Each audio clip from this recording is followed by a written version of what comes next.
Iran has played the most powerful move that they have, and Trump is working on countering that move. But if Trump does not make it in time, the whole world economy could collapse. So this is a very delicate situation. In today's episode, I'm going to cover what this final move is, how Trump's countering it, and what happens if Trump does not counter it in time. All this in today's episode, Peter's Political Perspective. Let me dive right into it.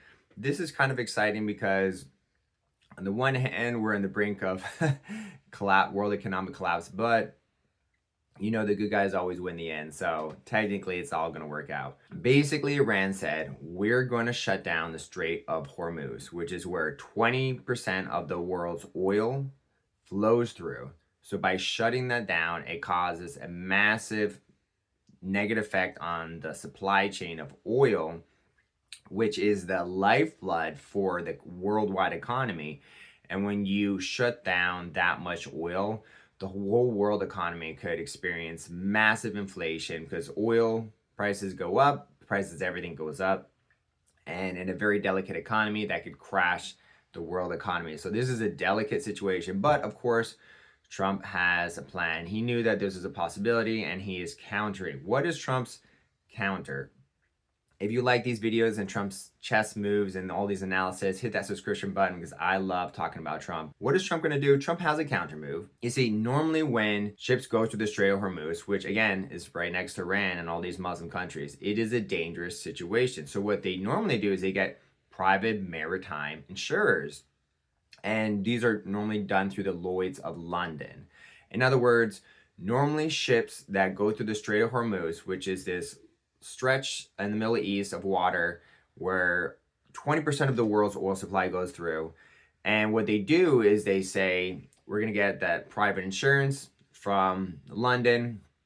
And then if we ever need some type of help, we're backing the Navy in London because UK has always had this incredible Navy. They're going to come and protect us. But here's the problem. Their insurance companies for these ships in London were counting on the UK Navy. And now that we need to see if the UK Navy is brave enough, they're like, oh, we're not going to get involved in this. So all these London private maritime insurers are like, wait, you're not going to back us up? So then we have nothing. So then all these companies that are paying extremely expensive insurance to go through Strait of Hormuz, guess what? They're not getting the coverage. Not only that, the Lloyd's of London have been canceling insurance for this specific type of scenario. And also, if they don't cancel it, other insurance, private maritime insurance companies, they've been raising premiums 500% up to 1,200%. In other words, they're like, okay, well, this is a high risk scenario, so we're not really going to protect you, but we're going to raise your insurance rate significantly just in case we have to pay some type of insurance claim.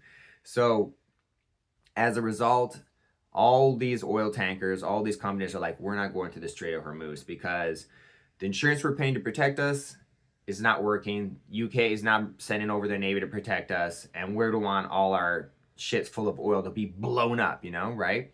So what did Trump do to counter? To counter, Trump said the US is going to be the insurer now. For 300 years, it was the UK, it was London who protected these ships through the Strait of Hormuz for 300 years. And all of a sudden, Trump's like, okay, clearly they're cowards. They can't do it. We're going to do it. America first. So the US Navy is now in charge of protecting the ships going through the Strait of Hormuz, but it's a little more complicated. They're working out a framework where all these ships can pay a fee to the United States, and the United States will use its Navy to protect these ships. But the ink hasn't settled yet. The contracts are not completely signed.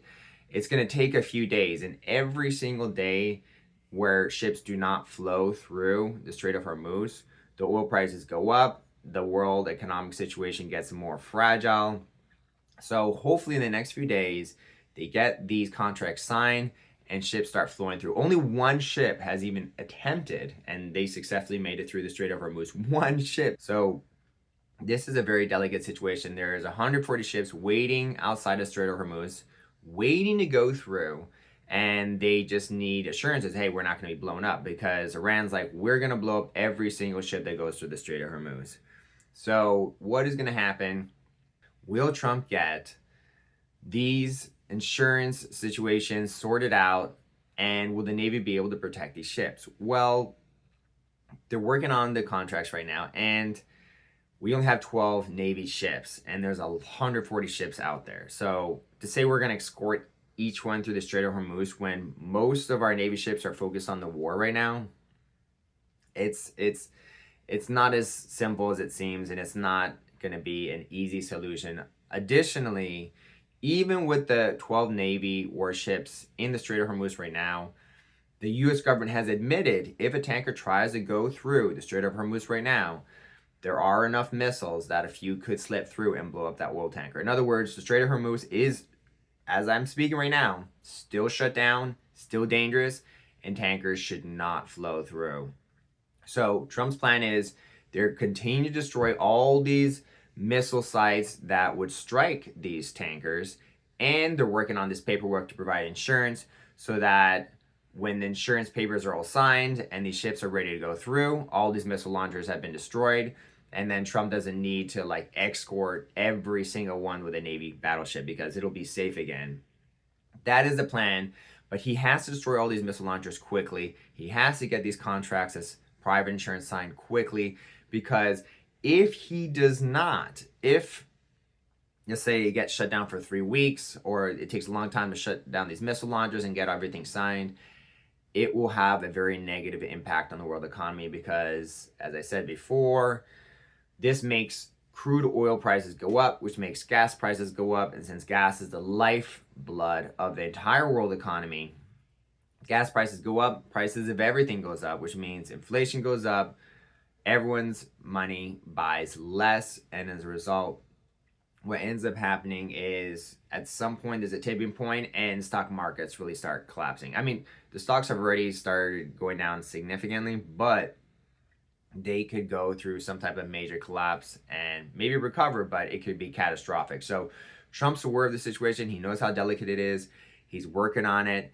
And I'm very hopeful that he's going to get this place secure, the Strait of Hormuz open completely again. But as I'm speaking right now, it's still closed. It's still dangerous.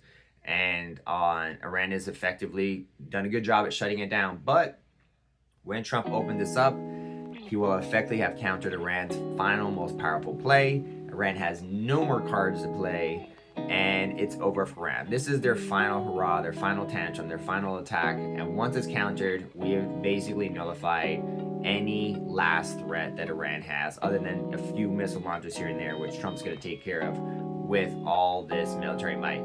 If you enjoyed this episode, let me know. Hit that subscription button. Rock's not available today. He will be available tomorrow. He will be available tomorrow. Thank you guys for watching. I appreciate it. Have a wonderful day.